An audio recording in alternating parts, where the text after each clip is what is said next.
Yo, what is up everybody, it's Joe the Great here and welcome back to another Naruto reaction video here today.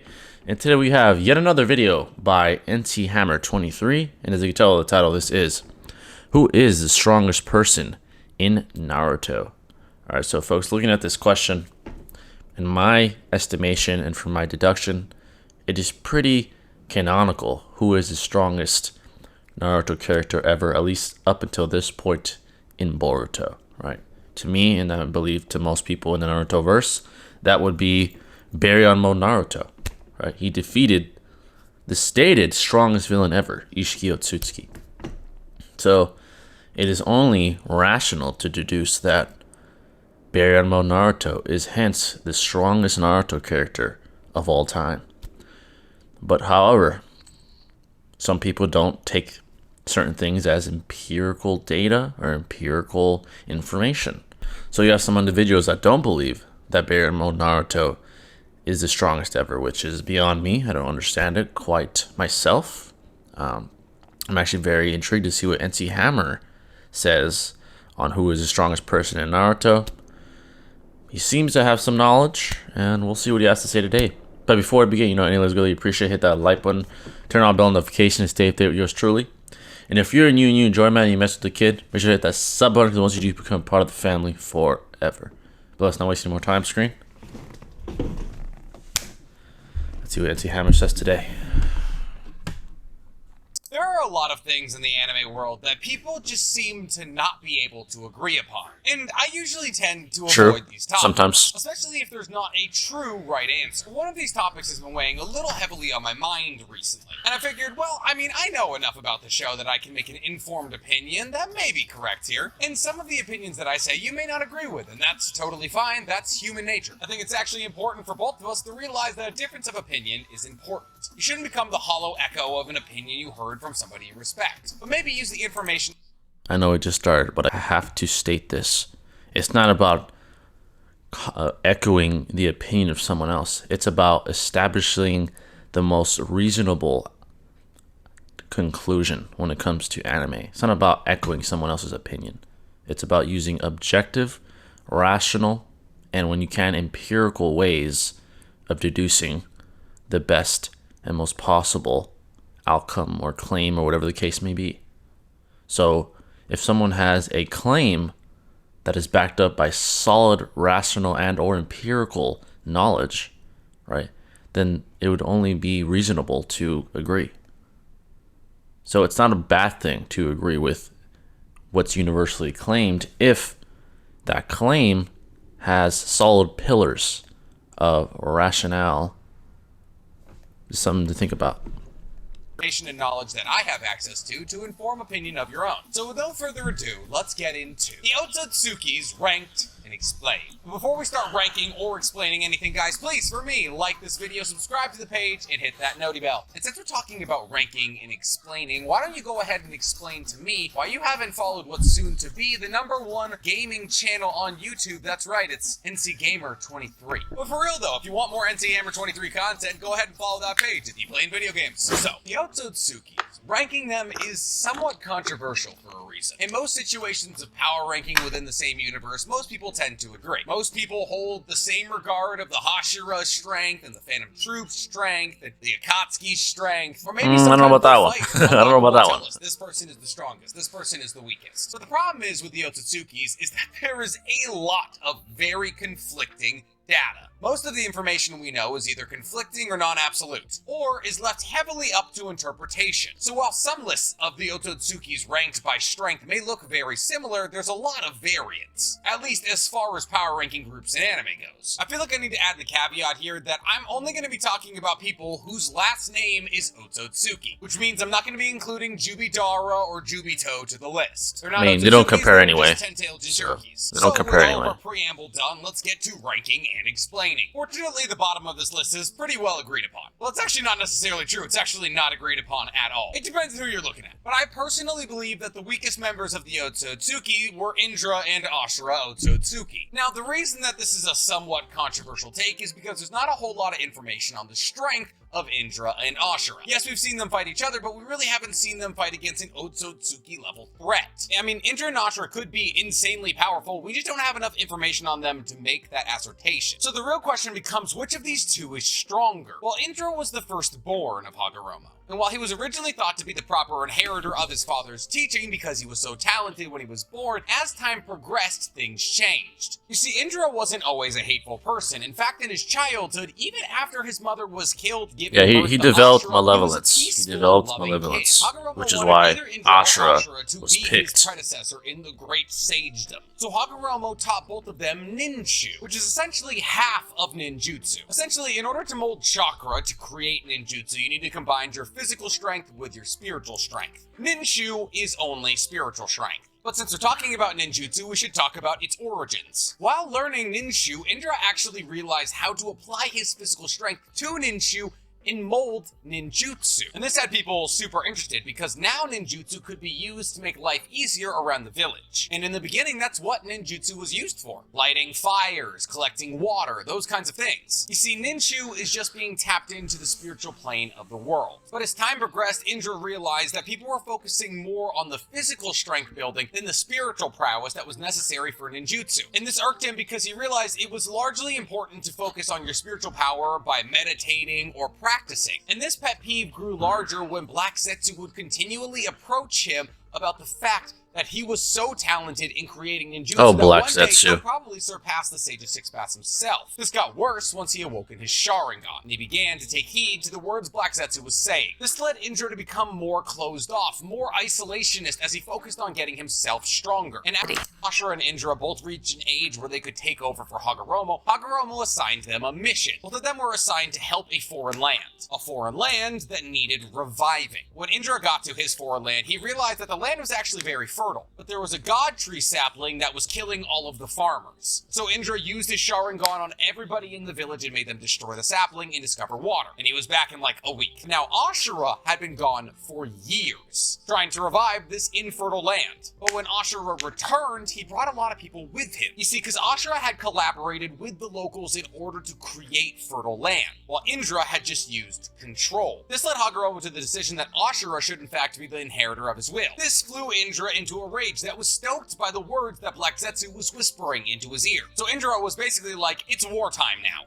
and killed his two closest friends to awaken his Mangekyo Sharingan. He then, on the night of the celebration of Ashura's rise to the next great sage, attacked the village. He attacked the village with his brand new complete Susanoo, which Ashura, to his surprise, was actually able to repel. You see, Ashura had also gotten stronger in the years he had been away, and he had also just received all of his father's power. During the fight, Ashura seems to get pushed into a corner. Hagoromo tells all of the village to give Ashura their chakra like Goku summoning the Spirit Bomb, and eventually Ashura is able to awaken to Wood Release, and he uses that to defeat Indra. Now, this is enough to make you say that Indra is clearly the weaker of the two, and you're probably right, he is, except for the fact that Ashura was being powered by an entire village as it happened. But the fact that in almost every single generation of Indra and Ashura reincarnates, the Ashura reincarnate wins whenever they fight. Hagoromo beats Madara, Naruto beats Sasuke. It's probably safe to assume that Ashura is actually stronger. Now the real question becomes, is Ashura stronger than Naruto? And if Ashura is stronger than Naruto, then should he be higher than some of the full-blooded Otsotsukis on this list that Naruto beats in a fight? And while Ashura obviously has Sage of Six Paths chakra, just like Naruto does, while Naruto was fighting all of the Otsotsukis he was fighting, he also had Kurama. That, in combination with the fact that we've only ever really seen Ashura use what is sort of a Rasengan in Wood Release, makes me believe that he's somewhere in the region of Hashirama. Obviously a bit stronger because of the Sage of Six Paths chakra, but not quite as strong as Naruto. The same thing could be said for Indra. I don't believe he's as strong as Sasuke. Adult Sasuke? No. As for their abilities, they're just your standard Senju or your standard Uchiha. So that's why they round out the bottom of this list. But enough talking about Hagoromo's descendants, let's talk about Hagoromo's brother's descendants. Specifically, the only one left alive, Toneri. You see, this to me is where the real ranking begins. Which I guess is a bit odd because Toneri is just a spin-off of Hamura in the way that Indra and Ashura were spins off of Hagoromo. But he's got the white hair and the white skin and all of that, so I feel like he's more Otsotsuki than they were, which is weird considering he's way more generations removed from Hamura than Indra and Ashura were Hagoromo. It's extra weird when we consider the fact that Hamura didn't bring Otsotsukis with him to the moon, he just brought regular people from Earth who like happened to follow him. him. When you see a picture of Hamura on the moon for the first time, it's just a bunch of humans behind him. So as to why Indra and Ashura look like humans while Toneri looks like an Otsotsuki, I simply do not know. Regardless, Toneri is stronger than both Indra and Ashura. Indra, for those of you who don't know, is the last remnant of Hamura's bloodline. Essentially, after Hamura and Hagoromo sealed Kaguya in the moon, Hamura was sent to the moon to keep an eye on Kaguya. And he was like, well, I don't want to live on the moon alone, so he brought a bunch of people. Hagoromo awoke the Rinnegan later in his life, and Hamura awoke the Tenseigan. You see, the Tenseigan is a powered-up Byakugan that only Otsotsuki members have access to. And Hamura wanted to use this Tenseigan to keep an eye over Hagoromo's Earth. Essentially, Hamura just wanted to make sure that Hagoromo fulfilled his will of imparting chakra and peace to the Earth. But unfortunately, one day Hamura died, leaving just the people he had brought to the moon. And as time went on, this population split into two factions. People who believed that because of the rampant war on Earth that Hagoromo's will had not been imparted to the world, and thus humans should be wiped out, and people who were like, how about we just let them chill? Unfortunately, the genocide faction won, but eventually they died out and left only Toneri. But here's the thing, Toneri has some abilities on him. Toneri can create a green orb that he can use for a lot of different abilities. He can use it to read minds, or absorb chakra from people from far away, or even just have it explode. He can also communicate with people from afar by projecting his consciousness or entering their dreams. But Toneri had his eyes taken from him as a child, which means he has to perceive the world through sense. But this sense is so intense that he can sense things on the Earth from the moon. But Toneri doesn't stay blind for long. You see, Toneri actually steals Hanabi's eyes, Hanabi being Hinata's little sister. But the thing is, if you implant a Hyuga's Byakugan into an Otsotsuki, it awakens to a Tenseigan. And with the Tenseigan, Toneri was a match for Naruto. In fact, with the Tenseigan, he was able to control repulsive and attractive forces, just like a Rinnegan, except a lot stronger than a Rinnegan. Because with this Tenseigan, he was going to throw the moon at the Earth. And while with the Rinnegan you can throw meteors, it's not the moon. He also gets access to a thing called the Tenseigan Chakra Cloak, which increases his speed, durability, and strength, on top of giving him Truth Seeker orbs. On top of this, in this mode, he was able to literally cut the moon in half with a chakra beam. And in this mode, he said he would be able to survive the Earth's collision with the moon, giving him planetary level durability. Oh god, this is awkward. I can't believe I forgot this. I forgot Ishiki, probably because he doesn't technically exist in the manga. Yeah, no, Ishiki is not stronger than Toneri. And I know what you're saying. Well, Ishiki beat Toneri in a fight. First off, no he didn't. At least not a full-powered Toneri. Ishiki stopped by the moon when him, Momoshiki, and Kinshiki were heading to Earth. He basically pulled up on Toneri and was like, hey, I heard what happened with the Hyugas. That's a tough look, bud. Also, the fact that you wanted to destroy Earth when we still need to collect the chakra fruit from there is technically you moving against the clan. So, Ishiki essentially hits Toneri with his fishing rod and freezes him for 10,000 years. So you'd be like, oh yeah, of course, Toneri lost. That's Toneri with no eyes.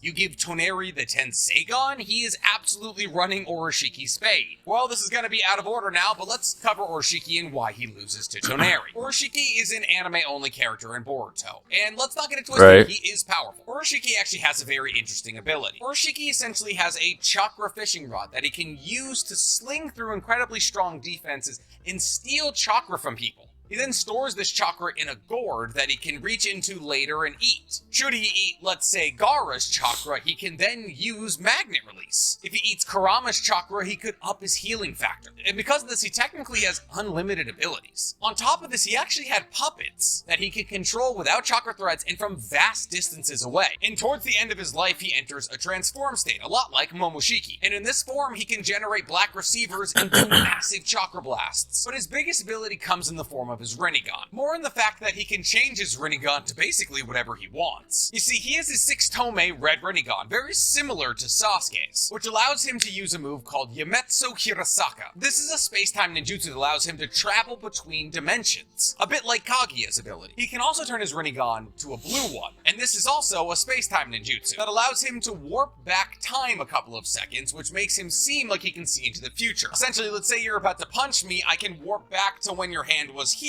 I'll know exactly where you're going, and I can dodge it. And while these abilities are cool, there's one problem. Ishiki lost to Geni Naruto Genin, Boruto, and Jiraiya. Now, losing to Jiraiya is no small feat, and technically Sasuke was there as well, even though he was incredibly chakra depleted. But at the end of the day, he basically lost to Genin, Naruto, and Genin, Boruto. Toneri cut the moon in half and ran the ones with Naruto in his strongest form, outside of Baryon mode, obviously. Even if you say that Toneri doesn't have a hard counter for Oroshiki's ability to change time, the difference in speed in power is ridiculous. Now, Oroshiki seemed like he was going to be intimidating earlier on in the series. When they were talking about Otsotsukis that Kaguya would be afraid of coming to Earth, he was one of the silhouettes. But when you lose to 2 Genin, a dude who already died, and... Alright, so I gotta talk about Oroshiki.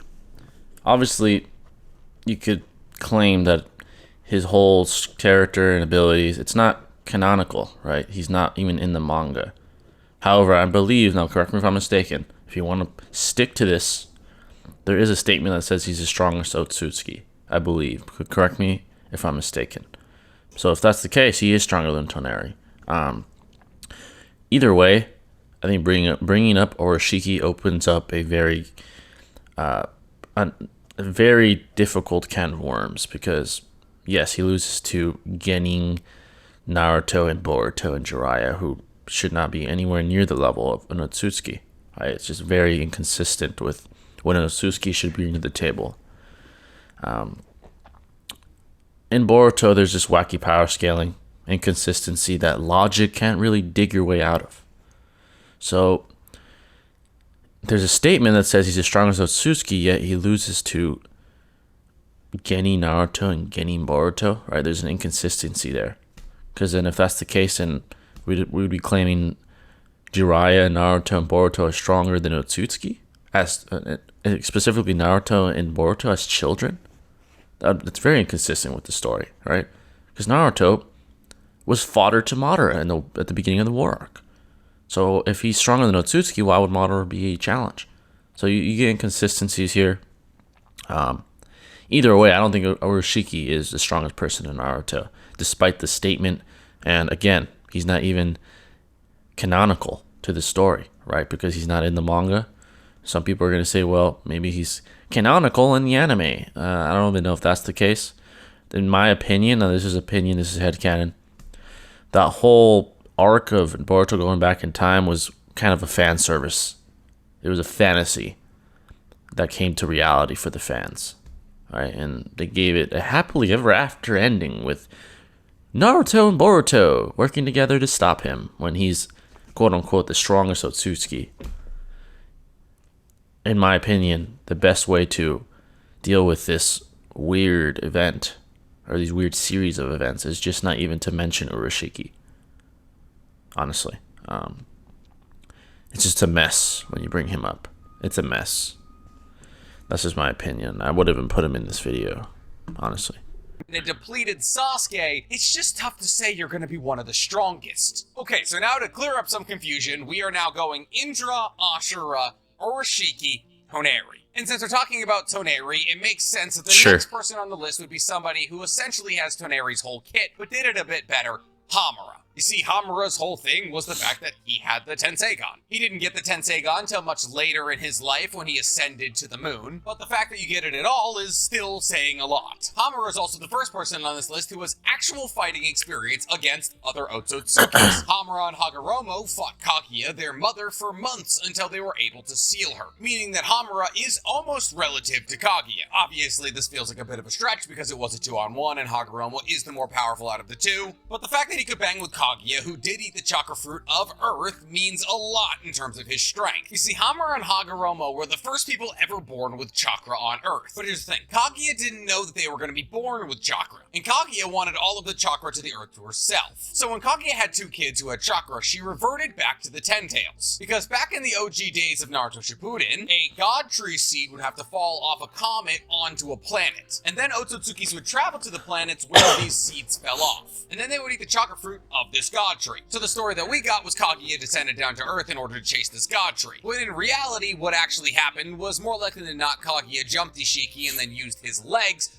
to grow the Ten Tails that they brought to Earth into a god tree, is at least the conventionally accepted theory. The only problem is the betrayal of the Otsotsuki clan by tearing Ishiki in half means that the Otsotsuki clan was going to be looking for Kaguya. So Kaguya started to formulate an army, but while she was doing this, she fell in love with a man named Tenchi, who apparently had some swimmers on him so strong that he could knock up an alien. And boom, 2 babies. So now we have 2 fraternal twins born with chakra. So by the time that Hamura and Hagoromo grew up, Kaguya had already eaten the chakra fruit, and she had technically already put a large swath of the world in infinite Tsukiyomi, which is how she got her first army of white Zetsu. But the thing is, Hamura and Hagoromo didn't know about any of this, and for a large part of their childhood, they just grew up without knowing that their mother was kind of evil, until Gamamaru, the first great Toad Sage, reached out to Hagoromo. Gamamaru is the one who can predict the future and told Jiraiya he would find the Child of Prophecy. Yeah, he's been around since Hagoromo. Technically, he was the one who taught Hagoromo Toad Sage mode. Hagoromo went to Gamamaru to learn under him because they found out what Kaguya was doing. The only problem is when Hagoromo went to train under Gamamaru, Hamura was abducted by Kaguya. And while Hagoromo was training with Gamamaru, Hamura was being brainwashed by Kaguya. But Hagoromo actually struck down Hamura. In the act of striking down Hamura actually awoken his MS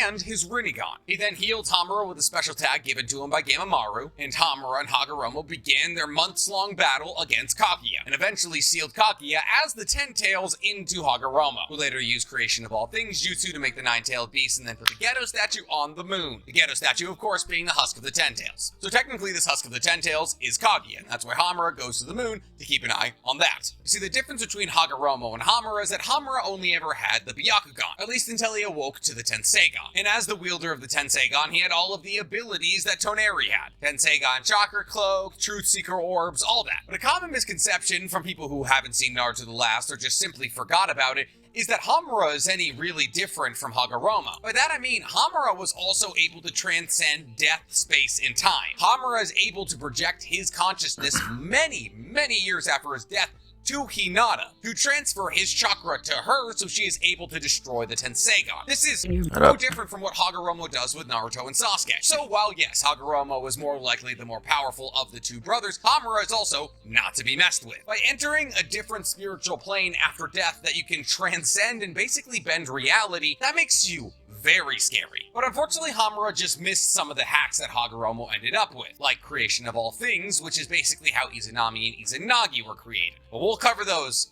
much later. Up next, we have an entry that I don't feel great about. I think post-death Hamura deserves more respect, but it's hard for me to put him above the next entry on the list just based off feats, especially when you consider that Hagoromo was probably doing the majority of the heavy lifting against Kaguya. So the next entry on the list is Kinshiki. So Kinshiki is actually one of the oldest members of the main clan from the Otsotsukis that we know. Essentially, Kinshiki was a lifelong lower-ranked Otsotsuki, who actually served as a foster parent to Momoshiki. You see, it's conventional agreed upon that Sasuke and Naruto have gotten stronger in Boruto than they were in the final Valley fight. Now, there's arguments for both sides of this. Naruto still has Sage of Six Paths mode in Boruto. We've seen him use it in his fight against Delta. On top of that, things like Baryon mode and just years of experience in battle have made Naruto stronger than he was. Sasuke has also gotten better with his Rinnegan, but his power-up is also kind of a moot point to me, considering the fact that during the final Valley fight, he had all 9-tailed beasts with him, and that chakra depletion has been a big thing throughout the duration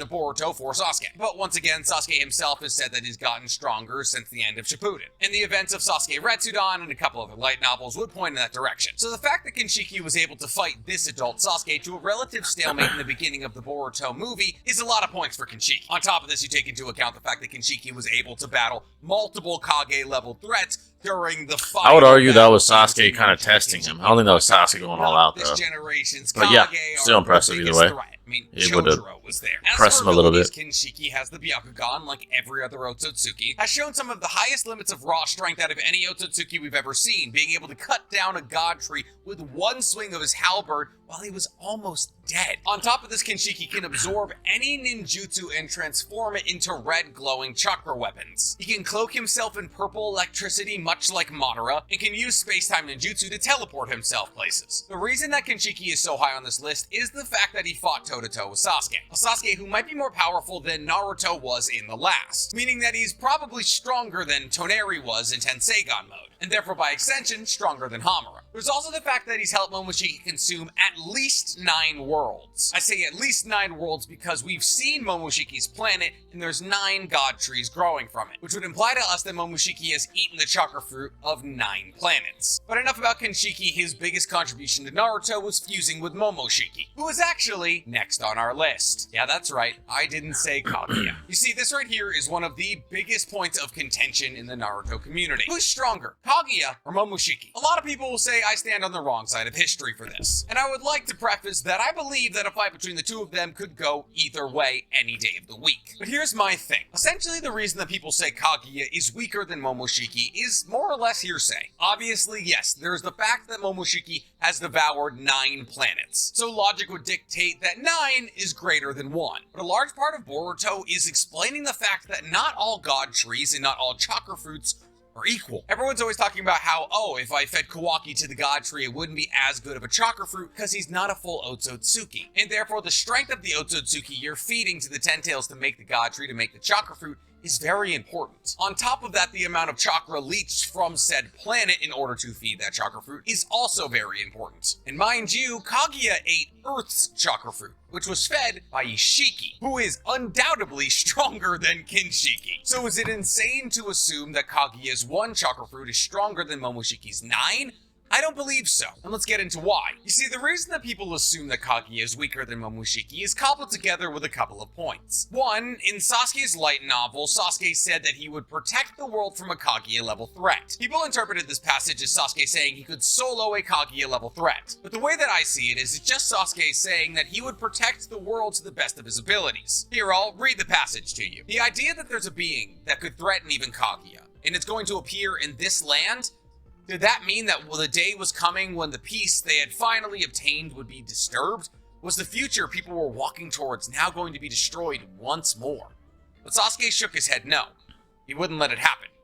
He would protect it himself. Like, that's not Sasuke being like, I can beat Kaguya. As a passage, I feel like it's more trying to convey the fact that Sasuke is now taking pride in protecting the Earth. Not that he's comparing his abilities with Kaguya neck and neck. After that, people say that Kaguya was afraid of the Otsotsuki, specifically Momoshiki, Kinshiki, and Oroshiki. And this is true, she was. It's why she made the army of White Setsu. But the fact that Kaguya was afraid of repercussions from the Otsotsuki for her eating the chakra fruit doesn't mean she's weaker than them. And also, in a 2v1 or even a 3v1 fight, Kaguya probably would lose. And Kaguya knows that Otsotsukis travel in pairs. On top of this, prior to eating said chakra fruit, Kaguya probably was below those other Otsotsukis in strength, and she hadn't bumped into any of these other Otsotsukis that she hadn't seen in thousands of years to compare whether or not she's stronger than them after eating the fruit. But enough about comparison, let's talk about Momoshiki's abilities. You see, Momoshiki's ability... Alright, I need to speak on this, right?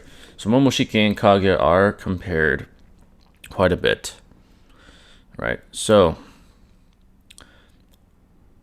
my conclusion to the comparison would be Momoshiki in base and Kaguya are somewhat relative. What we do know is Kinshiki and Momoshiki are stated by Sasuke to be a greater threat than Kaguya, right? So them together are a greater threat than Kaguya. Now, I know there's this infamous image in the manga and the anime that shows this kind of diagram that shows the hierarchical power structure of the Otsotsuki, right? We had Ishiki at the top, and we had Momoshiki and Kaguya in close proximity to each other, implying they are relative, right? So I tend to believe that they're somewhat relative. However, due to the fact that Kaguya was scared of them, and due to the fact that she created a gigantic army to try and defend herself, implies that she probably is slightly inferior to Momoshiki. There is no way to 100% confirm nor deny. The best I would say is that they're relative. Who do I think is stronger? Personally, like I said, I think Momoshiki is stronger. I think he is stronger. I mean, he was able to push Naruto to max power to defend the village.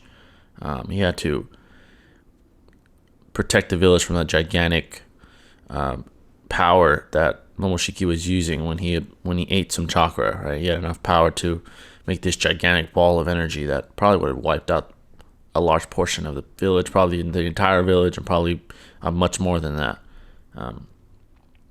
That was Naruto as an adult who was stronger than his former self when he fought Kaguya in the war arc, I would say. However, in new generation anime like Boruto, there's just a lot of ambiguity. There's a lot of ambiguity, and when it comes to Momoshiki versus Kaguya, there's a lot of ambiguity. And what the empirical information makes us deduce is that they're relative. The fact that Naruto and Sasuke are stronger now, and Momoshiki in base was a threat to them, maybe you could use that as a rational argument that he's stronger than Kaguya, right? Obviously, Kinshiki and Momoshiki together were the next step of threats in the Naruto verse, right? They're stated as a greater threat than Kaguya, like I just said. However, it is ambiguous, and I don't blame people for saying Momoshiki and base and Kaguya are relative. That's fine. I tend to contend with people saying Kaguya is stronger than Momoshiki. I tend to contend that because the narrative doesn't seem to be implying that at all. It doesn't seem to be implying that. So I think the burden of rejoinder would be on someone like NCHAMMER to explain or elaborate why the case would be Kaguya is stronger than Momoshiki. Why would that be the case? The narrative isn't pointing to that. If anything, is pointing to the contrary, right? Momoshiki comes to Earth. He's the big bad guy in town. Naruto has to essentially wake up Kurama to stop him from destroying who knows how much of the Earth. And essentially, like I said, those guys were the next step in villain evolution. So it's hard for me to accept that Kaguya is stronger. It just doesn't add up. But let's continue. Abilities were incredible. In fact, he claimed he could beat Kaguya by himself, at least the Kaguya that he knew. In fact, Momoshiki's powers were so substantial, he showed the ability to blow away entire planets. Well, at least extinct entire planets. 9 or so to be exact, but the thing is, Momoshiki actually admits in the Boruto light novel number 3 that the level of civilization on these planets was quite low. Momoshiki is able to fight off the 5 Kage, Sasuke, and Boruto, and after he fused with Kinshiki, he was able to fight off Naruto and Sasuke at the peak of their powers, at least for a little bit. I mean, fusing with Kinshiki drastically improved Momoshiki's power. He was able to defeat Gaara, Koritsuchi, Chojuro, and Darui all in one strike each. But outside of Gaara, that's not really saying much. In the anime, in his taijutsu fight against Naruto, he actually shows off Gentle Fist, targeting Naruto's Tenketsu points in vital organs. And this is because, like every other Otsotsuki, he had a Byakugan. But on top of that, he also had a Rinnegan. But his Rinnegan were actually in his palms. And with his Rinnegan, he could absorb any ninjutsu with his right palm and release them at a heightened power with his left. And with his right Rinnegan, he can also turn people into chakra pills that he can eat to extend his youth and increase his power. After absorbing Kinshiki, the Rinnegan in his hands turn yellow, and he actually gets another one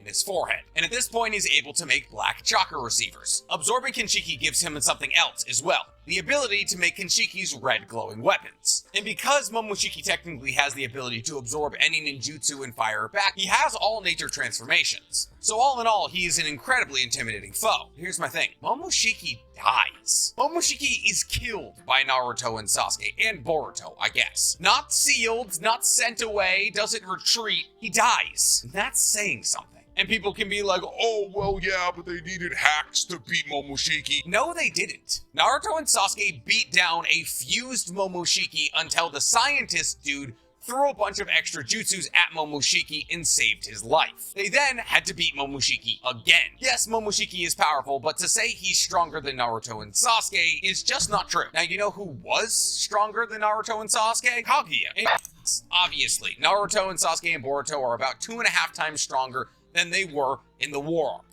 But you know who else was there in the fight against Kaguya? DMS Kakashi, who has the strongest Susanoo of all times, and a strength of 100 Seal Sakura. You are deluding yourself if you think strength of 100 Seal Sakura or DMS Kakashi are not stronger than any of the 5 Kage that were present in the fight against Momoshiki. War Arc Sakura is a high diff win against Gaara at best. And I mean at best for Gaara. You see, Kaguya didn't die against Naruto or Sasuke. Kaguya was sealed. And you want to know how they sealed Kaguya? Well, it's pretty simple. All Naruto and Sasuke had to do was touch her simultaneously. And then Hagoromo used the Sun and Moon seal to seal her in a moon in her own dimension. So in reality, it was actually DMS Kakashi, Sakura, Naruto, Sasuke, and Hagoromo. And I don't know if you guys have noticed yet, but Hagoromo hasn't come up on the list yet. That's for a reason of its own. You see, Kaguya was always strong, but after consuming the chakra fruit, she got a myriad of new abilities. I mean, she hadn't eaten the chakra fruit when she ripped Ishiki in half, although that was a surprise attack. Kaguya was so powerful that after eating the chakra fruit, she was able to pacify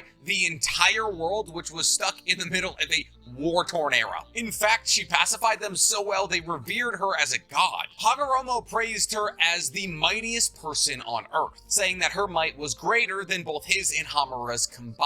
Remember, it took Hagoromo and Hamura months to seal her, because just like Naruto and Sasuke, they did not kill her. Kaguya was the first person on Earth to wield chakra, which gives her the ability to absorb any jutsu used against her. And if Kaguya makes contact with you, she can halt all of your movements and absorb your chakra. Not to mention that she is canonically the speed of light. She has the highest healing factor we've ever seen on an Otsotsuki, being able to regrow entire limbs quickly. She can travel between dimensions freely, quickly, and easily. Her 80 Gods vacuum attack, which forms chakra fists around her hands, allows her to crush complete Susanos, and her hair can extend like needles, like Jiraiya, that also goes straight through complete Susanos. Her Ashal killing bone disintegrates anything it penetrates. And she has an ability called the Expansive Truth Seeker Ball, which houses every chakra nature, and therefore can be used to destroy an entire world and then recreate it. Yes, Kaguya not only has the ability to destroy worlds, she can create new ones. On top of this, Kaguya has the only ever Rinne Sharingan. Yeah, that's right, nobody else in the show has ever awoken a Rinne Sharingan. Not Hagoromo, not Momoshiki, not Toneri, not Sasuke.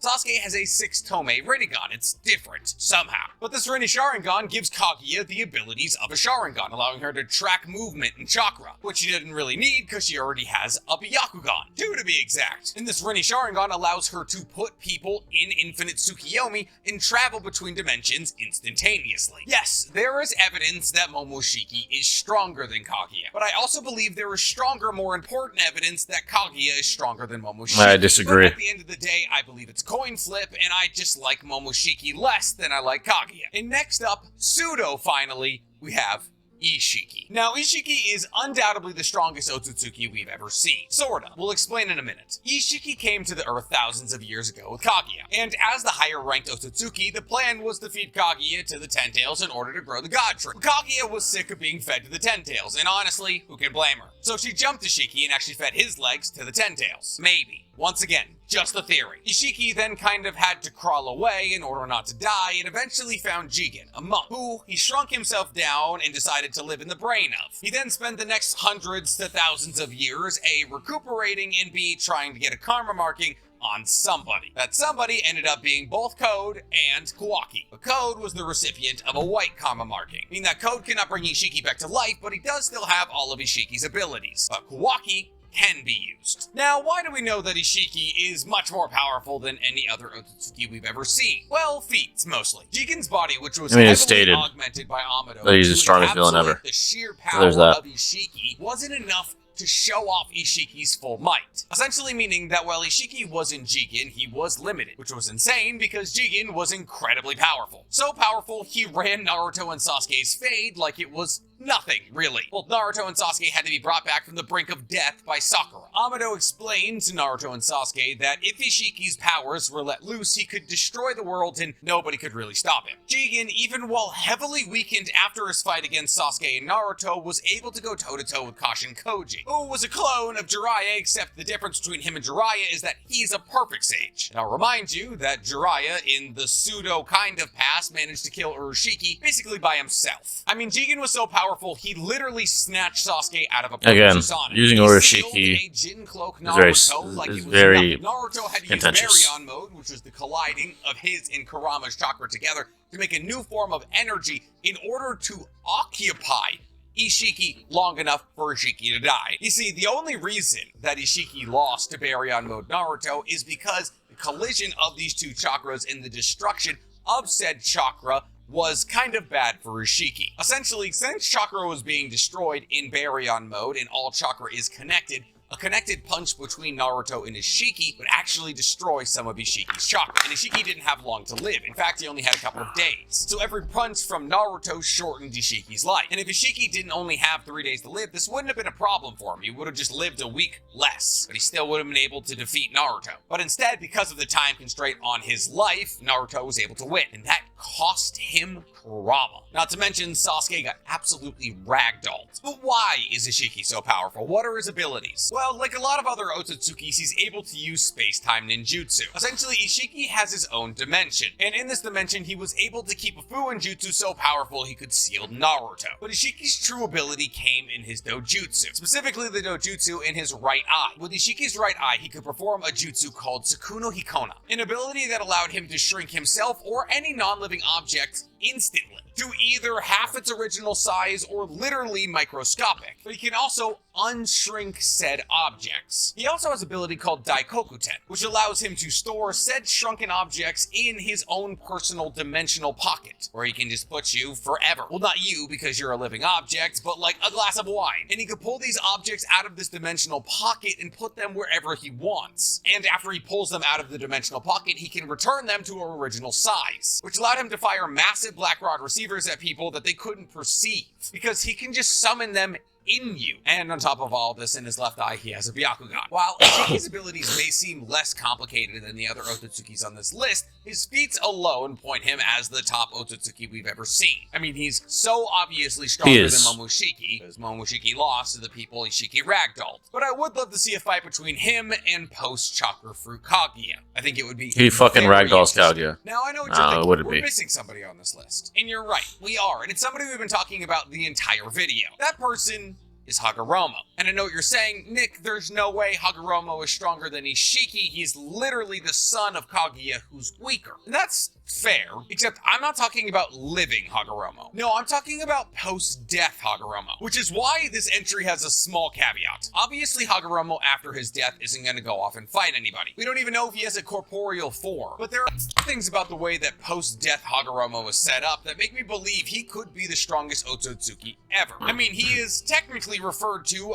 as the god of shinobi, and I think that's for a reason. You see, Hagoromo, like many other Otsotsuki, has Rinnegan, except after death, he has 3. A red one in his forehead and 2 purple ones in his eyes. And since all Rinnegan abilities are derived from Hagoromo, in that the only way that humans can achieve a Rinnegan is by getting Ashura and Indra's chakra together and thus getting Hagoromo's chakra, we can assume that Hagoromo has access to all 6 paths of pain, limbo, clones, and everything else. I mean, if every single ability is founded from him, why shouldn't he have access to them? Not to mention that his Shibuka Tensei was able to seal Kaguya. And I'll remind you what Shibuka Tensei is. Essentially, it's a sealing jutsu done with a Rinnegan that seals somebody in a gravitational well that pulls all the earth around them to make a giant sphere. Essentially, you make somebody a pseudo-black hole that pulls in all the matter around them to seal them in a big old rock. Only thing is, Hagoromo's Shibuka Tensei made the moon. And while Hamura did help, I will once again remind you that Shibuka Tensei is a Rinnegan ability, meaning that even though Hamura probably was helping, it was mostly Hagoromo that sealed Kaguya. Twice, mind you. But the true strongest thing that Hagoromo has access to is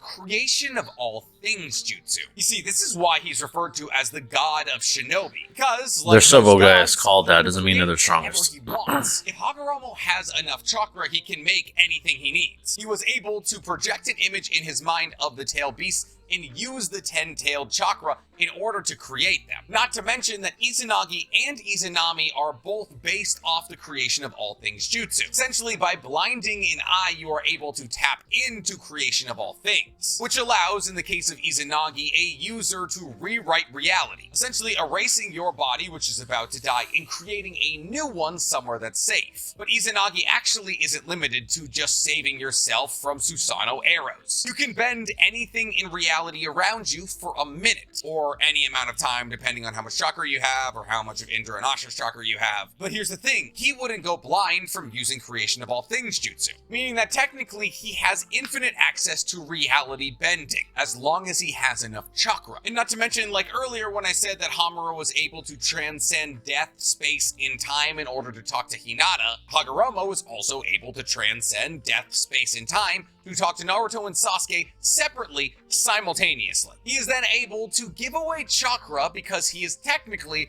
a pure chakra being, meaning that his chakra is woven into reality, and he is a true multiversal being, because he technically both resides on Earth and the Pure Lands simultaneously, and he is able to siphon infinite chakra from the Pure Lands to people on Earth. He is able to summon all of the Kage from previous generations to help him summon Naruto and Sasuke back from Kaguya's dimension. So while technically you can't really fight Hagoromo because he technically doesn't exist, he's kind of like a chakra ghost, his abilities technically make him immortal and unbeatable. So would he beat Ishiki in a fight? I mean, maybe. Technically, Ishiki wouldn't be able to injure him, A, on account of the no corporeal form thing, and B, on the account of creation of all things. But it feels like a caveat because it was only ever achieved after he's dead, and he's more of a concept than he is a person. So he's one with an asterisk. Woo! And he's that's not. it.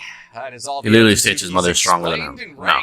That went much longer than I anticipated. But I hope you found it informational and interesting. And if you did, guys, please, for me, like this video, subscribe to the page, and hit that notification bell. And if you really feel I disagree with this video, at least with the conclusion. Entertained, guys, please follow my other page, NCHAMMER23. Entertaining though. Entertaining. I play video games. Listen, technically this entire list is null and void because we know an Otsotsuki god exists that's literally just comprised of Jogons, so that's actually probably the real strongest Otsotsuki, but we haven't even really seen whether or not it truly exists yet. Alright, that's the end of the video. I definitely have to give my 2 cents on this one. First of all, Hagoromo's not the strongest in Naruto. That is completely incorrect. He literally implies heavily that his mother's stronger than him, automatically eliminating him from that position. Kaguya would not compete with Ishiki. Ishiki, let's just put it this way. Ishiki was able to compete with prime Naruto and Sasuke as adults. And here's another argument, right? What we do know from one of Kakashi's novels is that he got significantly stronger. Significantly, right?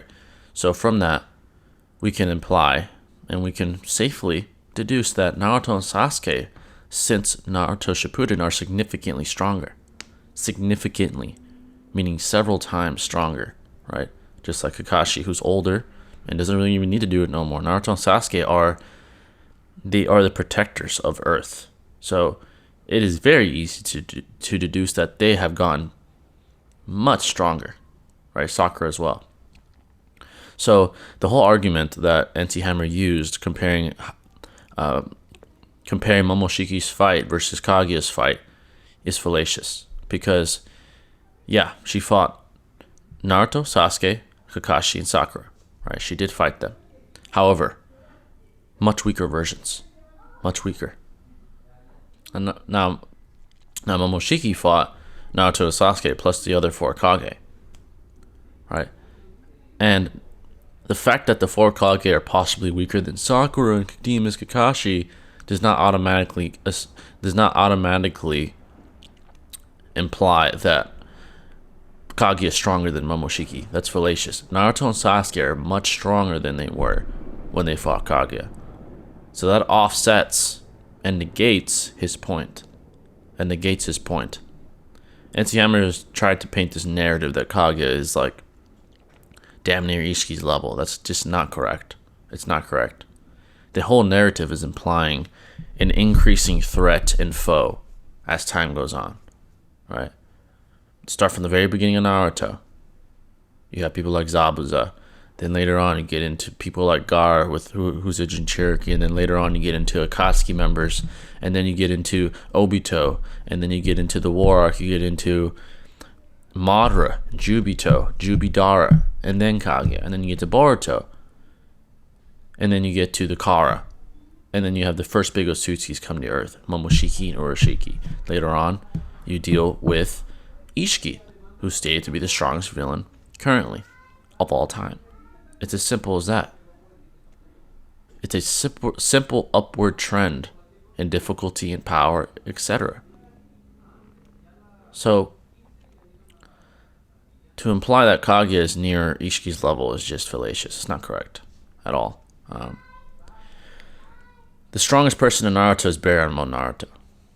Hagoromo's not even near that level. Not even close. I get it. He has these jutsu, the creation of all things. He literally states his mother's stronger than him. He literally states that. So this video was entertaining. However, I think NCHAMMER likes to paint this extravagant narrative, right? To try to get people to conform with his claims. But that's not the best way to do things, in my opinion. Yeah, you can have the extravagance, you can have the appeal to emotion. That's cool. But you need objective fact. A lot of it was speculation. Right? Speculation doesn't work all the time. And there's a reason why in court, in real life, speculation is a fallacy. Right? Judges don't allow speculation. Now I know it doesn't correlate exactly because anime isn't concrete, right? There's some things that we'll never know for sure. The point is, that's a lot of what happened in this video. A lot of speculation, a lot of headcanon. When there's facts that he either didn't know or decided to ignore that went against his claims. I just see some flaws, that's all. It wasn't a terrible video. I have no problem with NCHAMMER. I just think he has problems in his deduction and analysis. Maybe it's willing. Maybe it's a willing thing. Maybe he just wants to make it extravagant and entertaining. And hey, he's doing well. But yeah, my opinion is he should try to stay more objective and kind of try to avoid speculation. All right? Because I understand the appeal to emotion. There's some sort of dogmatism behind it. People like to have their emotions appealed to. It's an important thing in media, in anime, in movies. Yeah, cool. But when you're talking about objective scaling or something that involves qualitative and quantitative data, you got to avoid that. Because you could come up with the incorrect conclusion, like in this video. That's incorrect. Hagoromo's not the strongest. Absolutely not. Absolutely not. Incorrect. But yeah, guys, that's my thoughts on it. When I see an appeal to emotion, it's a little irritating.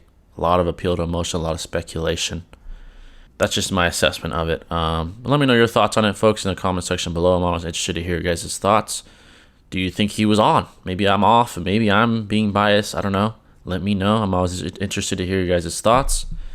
That's going to wrap it up. If you have any other recommendations, of course, let me know in the comment section as well. And I'll catch you in the next one. It's Jay the Great signing out. Peace.